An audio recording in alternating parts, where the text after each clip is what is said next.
Hello! It was at that point that I realized I had gone too far. I didn't seat myself in a much better place where I would sit in my chair properly. I tried. It's like he kept freezing the camera every 5 minutes. I'm like, okay, there's my introduction. All right, there it is. Hello there, CriterioNate here. Number 471, Pigs, Pimps, and Prostitutes, 3 films by Shohei Yamamoto, Part 2. Number 473, Shohei Yamamoto's The Insect Woman. Insect Woman. Close enough, you can see the title enough.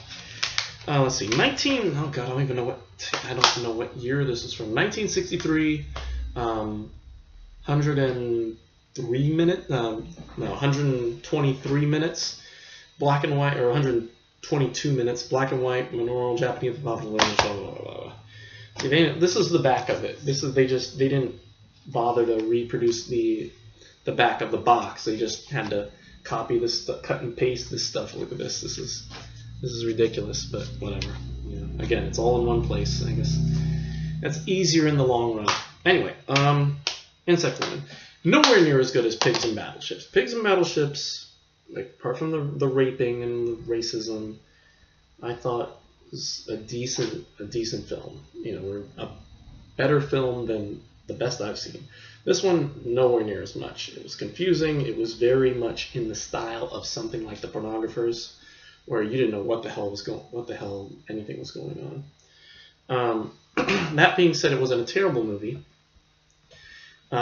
It's mostly focusing on this woman named Tomei, who kind of seen as a young age, and she grows up, and she has 2 kids, and I guess she has all these dudes rape her or something, and she ends up growing up to be like, she ends up working in a brothel, but she doesn't know it's a brothel, and then she ends up owning the brothel and having sex with this older guy who she has daddy issues with him and calls him father, and so it's like, yeah, this is a weird movie.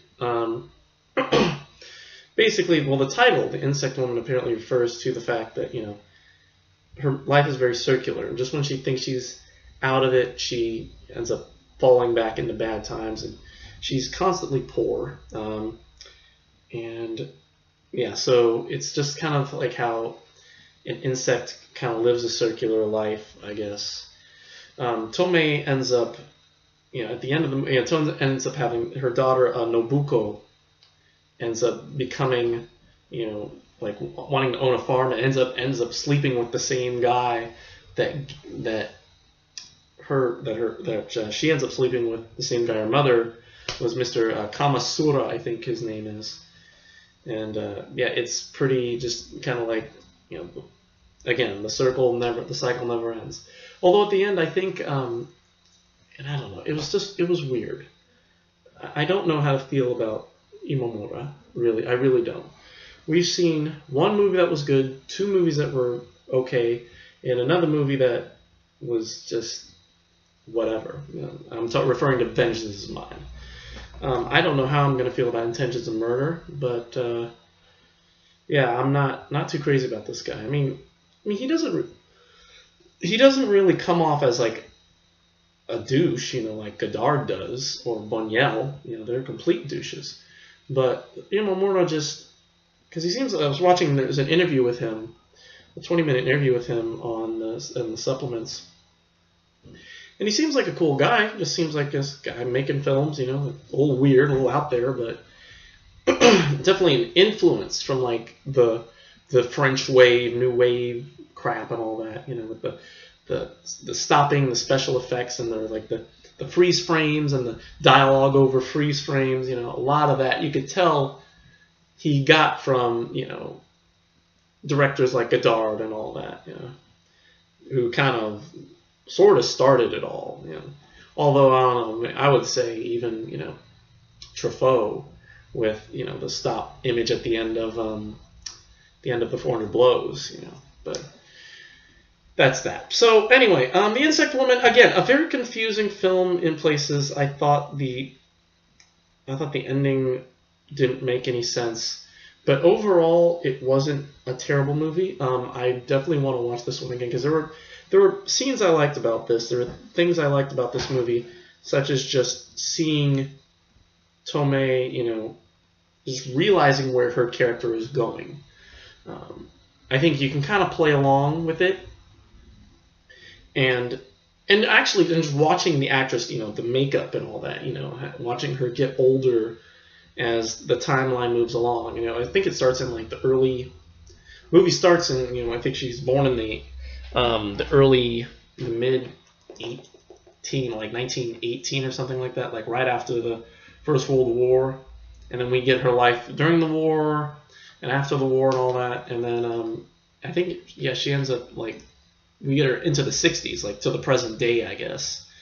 So she's like I think 60 or 70 at the end of the movie. So yeah, we get basically her whole life. But that being said, and throughout her whole life, she basically starts off where she came into this world, poor, I guess. While everyone around her, I guess, kind of seems to move along pretty well. I don't know. It's a movie. It's whatever. The Insect Woman.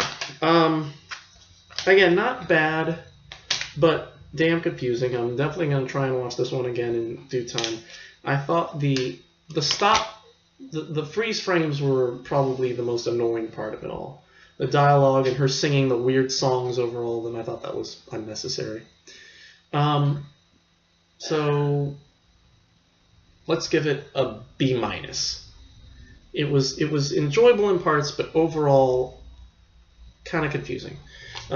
Still not a terrible movie. I would like to watch this one again to get a better grasp for it. So for now, B-. There it is. Supplements, again, I mentioned there was an interview with Imamura, I think in the mid-90s for Japanese television, and he just basically talks about the Insect Woman and his work around the time. They talk a little bit about pigs and battleships at the beginning of the interview and how he's working with Nikatsu and all that.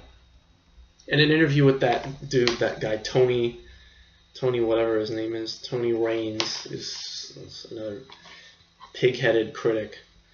And that's that. Yep, so that's that. So, Insect Woman, B-. If you're interested, check it out. If not, you don't really need to watch this one. So, anyway, so that actually breaks the trilogy, though. That actually breaks the trilogy rule, because usually whenever Criterion's put out these trilogies, the first movie's good, the last movie sucks. So I wonder if the first one was the good one, the second one, this one was the one, and the last one, Intentions of Murder, is going to be the crappy one, or it might be the greatest one. I don't know. We won't find out until tomorrow. So anyway, that's it for me. Thank you for watching. Don't rape people, and don't be a prostitute. I don't know. Yeah, I guess unless you're really sure about your stuff, and don't stop the camera in mid. Oh, never mind. Anyway, that's it for me. Thank you for watching. We'll see you all tomorrow for Intentions of Murder. And until then, goodbye.